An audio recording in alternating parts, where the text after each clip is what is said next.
Judges are 3 in number, so that there will always be a decision. It will either be unanimous, or there will be a majority for one view. The accusation is that God has broken his covenant with the Jewish people. Who led us out of Egypt? Now will hear some sense. God led us out of Egypt. Another question. Why were we in Egypt to start with? Well, there was a famine, and so we took shelter. Who sent the famine? Well, the famine, we don't know much about. God sent the famine. So God sent us to Egypt, and God took us out of Egypt. Exactly so. And later, he sent us out of Babylon in order that we might when learn. he brought us out of Egypt, how did he do it? By words, visions, a miracle? Moses asked Pharaoh. And when Pharaoh said no? The plagues. First, Moses turned the Egyptians' water to blood. Then God sent a plague of frogs, next a plague of mosquitoes, then a plague of flies. Then he slew their livestock. Next a plague of boils. Next came the hail, which battered down the crops and even the trees and structures everywhere, except in Goshen, where the Israelites lived. And still Pharaoh did not agree. And so a plague of locusts, and then the days of darkness, and finally, what? God slew the firstborn of Egypt and led us out of Egypt. He struck down the firstborn and heir of Pharaoh to the firstborn of the slave at the mill. He slew them all. Did he slay Pharaoh? No, I don't think so, because later... It was Pharaoh who said no, but God let him live and slew his children instead. All the children.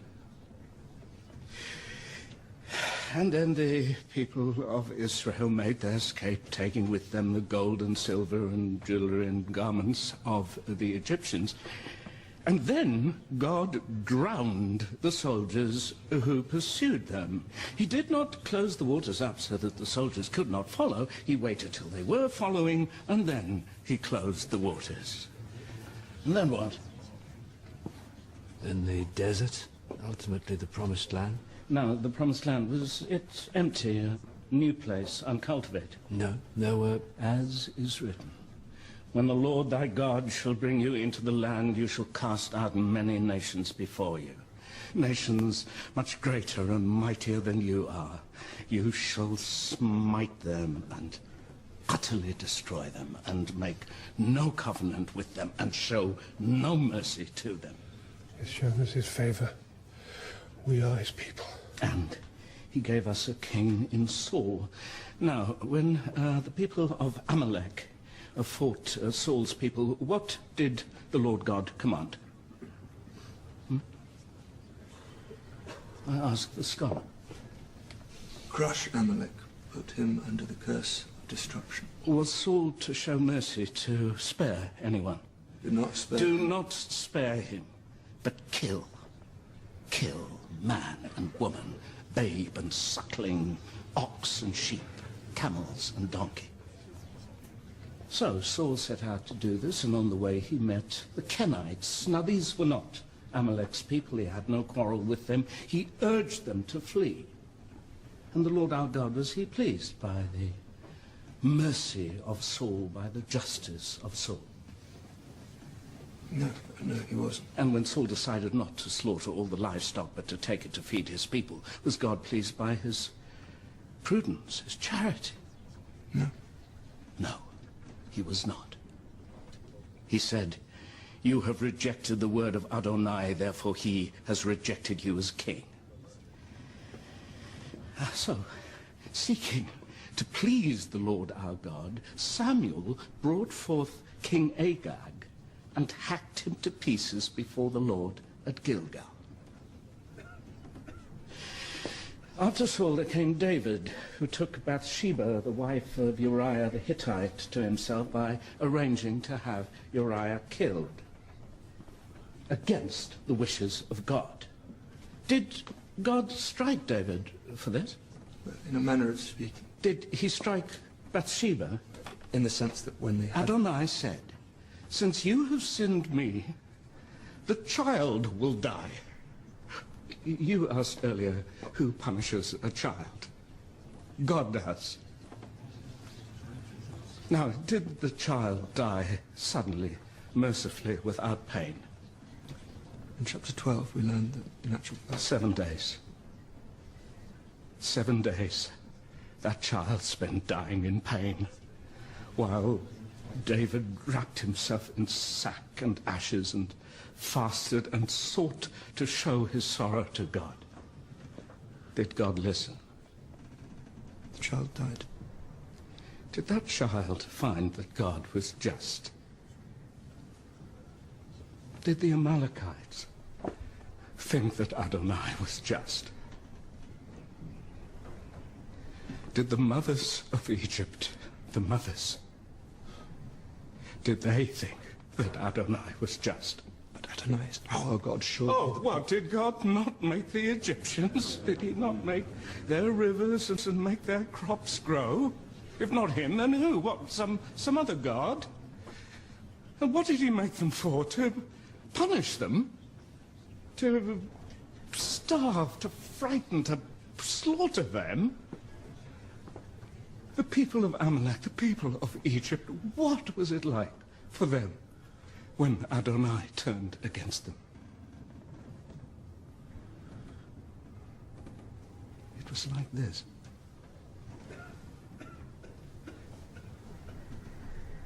Today there was a selection, yes? When David defeated the Moabites, what did he do?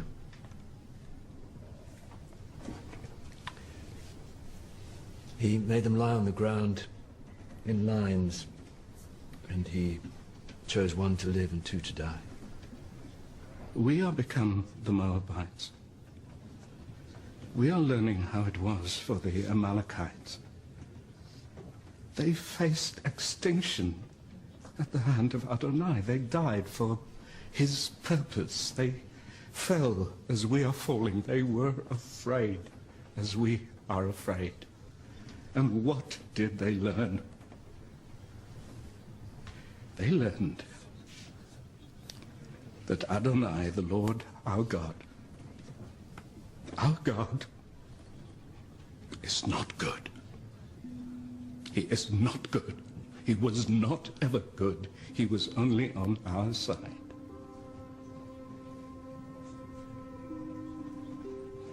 God is not good. Oh, at the beginning, when he repented that he had made human beings and flooded the earth. Why? What had they done to deserve annihilation? What could they have done to deserve such wholesale slaughter? What could they have done that was so bad? God is not good. When he asked Abraham to sacrifice his son, Abraham should have said no. We should have taught our God the justice that was in our hearts. We should have stood up to him. He is not good. He has simply been strong. He's simply been on our side. When we were brought here, we were brought by train. A guard slapped my face. On their belts, they had written, Gott mit uns. God is with us. Now, who is to say that he is not? Perhaps he is. Is there any other explanation?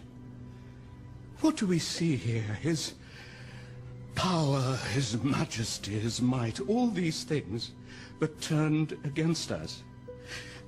He is still God, but not our God. He has become our enemy. That's what's happened to the covenant. He has made a new covenant with someone else.